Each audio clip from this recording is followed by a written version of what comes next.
free and open source software, and common term is called the FOSS. So understanding about the what is the free and open source software is a very useful for the implementation of this particular software. If we think back, some people think that the source code of a particular piece of software is an intellectual property of the people who develop the software. Well, it has some logical reasons for it, because the people put and the people pay for only for the running version of the software. And sometimes the people will have to pay more if they need the software plus the source code which was developed to produce the software. And but at the same time, we know the maintenance is not possible if the source code is not available, and some party could take an unnecessary control. And of course, when things goes wrong, if the access to the source code is not there, the software will die. So that is there. So there is a two trends, what we call in the world, proprietary development of the software, and the free and open source approach, or the FOSS approach, where the people give the source code and within a freedom. And the freedom has a higher meaning than the free. We will discuss them details later. So user may have to pay depending on the license. So even the FOSS will have several licenses, and FOSS doesn't mean things are free, but it describes something more than the free. You can modify as per your needs and share with others without any license violation. But of course, once you have some sort of an agreement with respect to the source code that protects the intellectual property, and also will facilitate to expand the thing more and more, because many people can contribute, can detect errors and correct errors and things like that. Free software. The users have the freedom. Freedom of what? To run the software, the copy the software, the distribute or give it to someone else. Okay, study the code and how it really works, and change them as they like it and improve. So this is what do you mean? What we define as the freedom with respect to the use of a particular piece of software. The word free is a very subjective term. It depends its real meaning, vary from place to place. Free software is often confused with a free in terms of the money. So whenever we say the free, we get a feeling, okay, you don't want to pay. So, okay, so but the word free has the many the dimensions. So should not be considered only the related to the terms of in terms of the money. So it's something like a free speech versus free lunch. Okay, the free speech allows the freedom for the people to speak, but of course there may be a guideline. There may should not be make it harm for the others. There may be lots of things. Even the free speech should be within the particular framework. The free lunch most of the time uh, says that you don't want to pay and you will get it free. And so the free software will cover not only the money, the other thing, but it depends on the license once again. Uh, the license attached to the particular software. Can we sell the free software? A common question that people could ask. And if you are giving it free, the selling doesn't make any sense. That comes to the mind. But the whole story is a slightly different, because the people this whole concept is presented very nicely on a project called the Guru project. So I invite you to go to this website www.gnu.org and learn about it. And there may be different ways. Sometimes the people think, okay, you give the product free, but you charge for um, the delivery cost, and so little money. So it's again very tricky thing. Sometimes the delivery cost may be more than the actual cost of the product, and this kind of a thing happens somewhere. So probably the delivery cost on through in online environment is 100% free. You don't want to pay, fortunately. But the giving a free, it's a something more than that.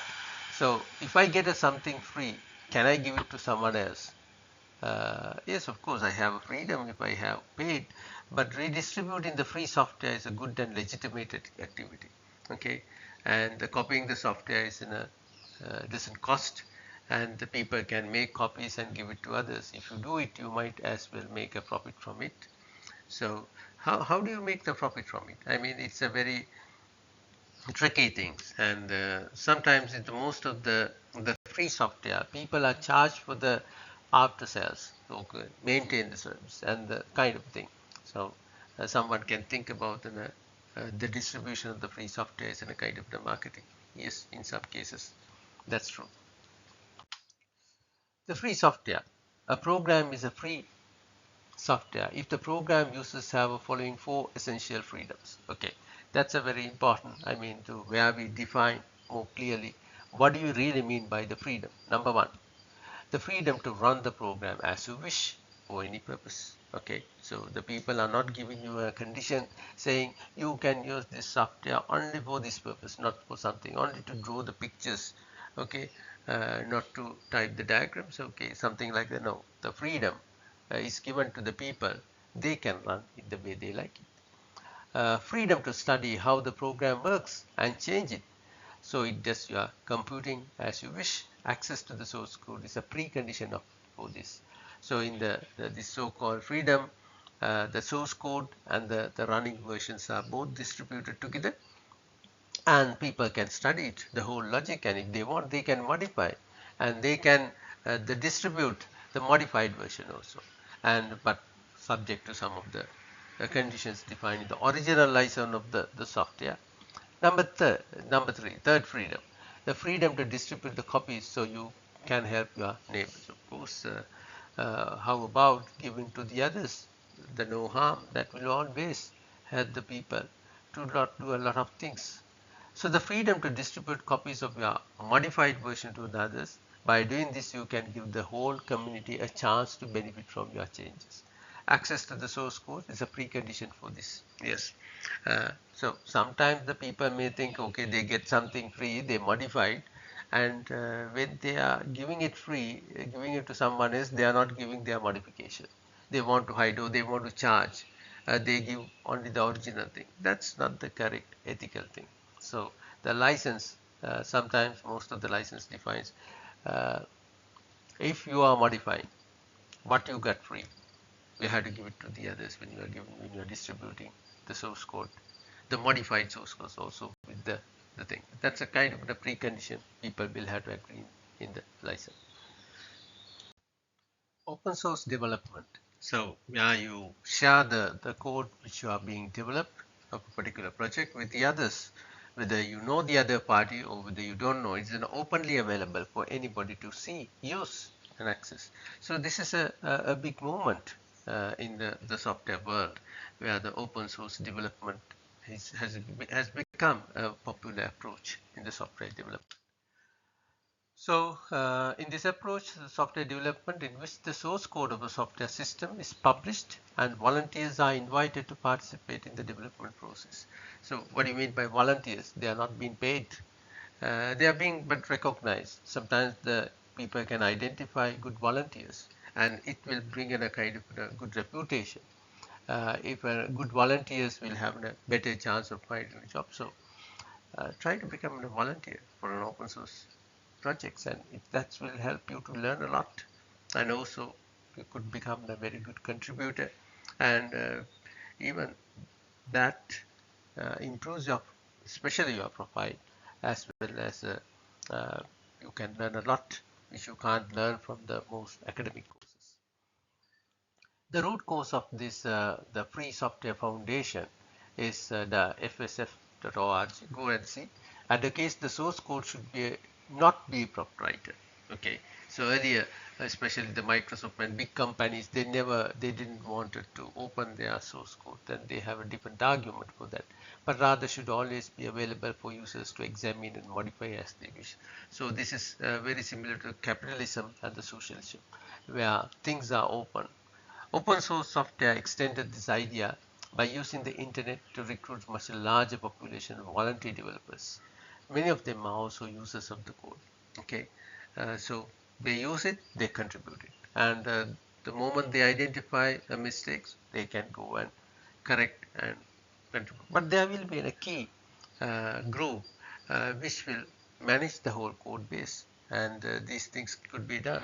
So it uses Git and GitHub or many internet online repositories to manage the code base, and the volunteers can become the contributors. The best known open source product is of course the Linux operating system, which is widely used as a server system and increasingly as a desktop environment. At an early stage, we had two operating systems. You may have learned in another subjects, Windows, and before the Windows we call it the DOS, and the from the Microsoft operating environment, and the Unix.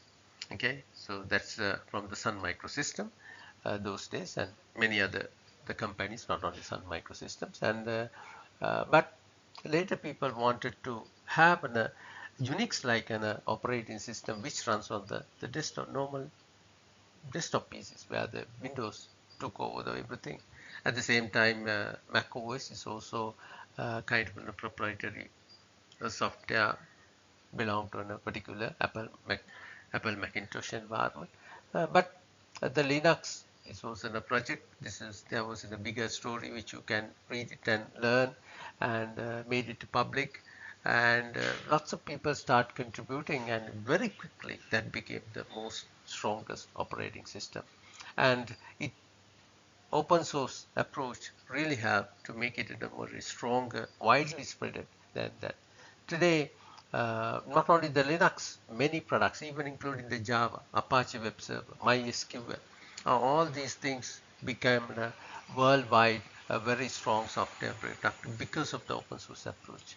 And at the same time, sometimes some of the big companies take over these open source product as a caretakers. So they just look after, they just pay for the key role players just to put it them on a full time and do it. And usually they call the product is open source. But some people don't like that approach. When big companies are sponsoring a particular software product, they suspect. The good case study is this MySQL. MySQL is a community-based real open source thing, but later Oracle started sponsoring and using this product, and the people start suspecting because the Oracle has their own database management system, Oracle, and the MySQL, they think that they are trying to cheat the people to get the free labor to make it MySQL. Then they take the actual knowledge to improve their proprietary product. Therefore, you can see in the open source world there is a MariaDB is a popular one, which is what we call a fork. Okay, some people can create in a fork. I mean, the people have a freedom, and they could even name that product in a different names. So the MySQL MariaDB is a good example for that one. So please spend some time, discuss, and use also the discussion forum to know more about the open source software. So open source is a business, yes, and more product companies are using an open source approach for the development. I think the Google, Microsoft today is also following the open source. It has become a new business model. Their business model is not reliant on the selling the software product, but on selling support for that product. Okay, after sales service. So usually people says the product is free. So that is a kind of the way how you take your product to the people. They believe that involving the open source community will allow software to be developed more cheaply, more quickly, and will create a community of the users for the software. Yes. So the economic conditions will not be a barrier to take something to the larger community. So the free and freedom has changed the whole society, the whole world. Yes, that's true. And some companies are using this as an opportunity to get some of the work is done. So everything has two sides. That's natural. And we go something. Okay, this is you will learn something more. Just as an example, I share TensorFlow is an open source machine learning framework developed by Google, which is very popular now among the many people. Facilitate the development, training of a machine learning model, AI-based software development. Okay, particularly deep learning models. It's facilitate. So provide a comprehensive set of tools and the libraries, building and deploying the artificial intelligence application. So the people, if you have a Google a Gmail account, you can register yourself and you can start using lots of tools free, and you can develop, and there is a license that you have to agree, and also not only the developing, selling the product, sharing and contributing, a lot of opportunities available. So I'm not going into deep, but I invite all of you to talk about the TensorFlow in the discussion forum, and you can search on the internet, you can find lots of details, you can share those information and give your opinion. Okay, let's discuss the most important part, open source licensing. Okay, which is actually governs the how open source is used, and what are the rules and regulations around the open source products. Fundamental principles of the open source development is that the source code should be freely available. It's okay. Otherwise, it's not really an open source. It will be a free software without the code. This does not mean that anyone can do as they wish with that code. Okay, making something, giving the code doesn't give it. But why? Legally, the developer of the code, either company or individual, still owns the code. So this is what I mentioned earlier as the intellectual property. Okay, they can place restriction on how it is used by the individual, including the legal binding conditions in an open source software license. Okay, how others can use this one when they make the code is open, but they can put the conditions. This is a very interesting. I think it's the now you can see in the many competition reality shows, and lots of people are singing other songs. So when they sing, usually the ethical practice is to acknowledge the original singer. But the singer, some of the people who are singing these songs may be better than the original singer. That also could happen. But the giving credit to the original singer as well as those who wrote the song are very important. So that is also a kind of a freedom that comes there. So somebody can't put in a restriction saying my song can sing only by me. Then you better not to sing that thing. Uh, Somebody can say like that. Some open source developers believe that if an open source component is used to develop a new system, then that system should also be open source. Okay, think about in this way. Suppose I got a songs and I modify the song. I sing that the modified song. Can I say that the modified song is belong to me? It's my song and nothing to do with the original singer. Hmm? Uh, so the same theory comes here. Okay, so always when you sing it modified version, we can see lots of songs like that. They use not only the content, even the melody and things like that. Others are willing to allow their code to be used without this restriction. The developed system may be proprietary and sold as a closed uh, source systems. I mean, there are no restriction. You can use it and you can make it in a close. We don't mind. And it's something like you give it the song to someone else and he modified, he sing it and say this is my song. And after that, there is no restriction. So the two schools of thoughts that comes out from the open source, that is governed by the licensing. So the licensings create two parts for the open source products. So understand the different license versions you can understand on these two tracks. Okay, there are 5 license models available for the open source product. The first one we call the GNU, General Public License (GPL). Is also called reciprocal license. That means that if you use the open source software that is licensed under the GPL license, then you must make the software open source. So very clear and straightforward. You have a freedom to use and modify the software, but remember, under the GPL license, if you make any modification, you can't close it at all. You have to make it, you have to contribute, you have to make it open. So the developer of the product can name it as a GPL license. So most of the people, the real contributors of the open source product follows this license model. The second one is a slightly different, but it is created a big difference.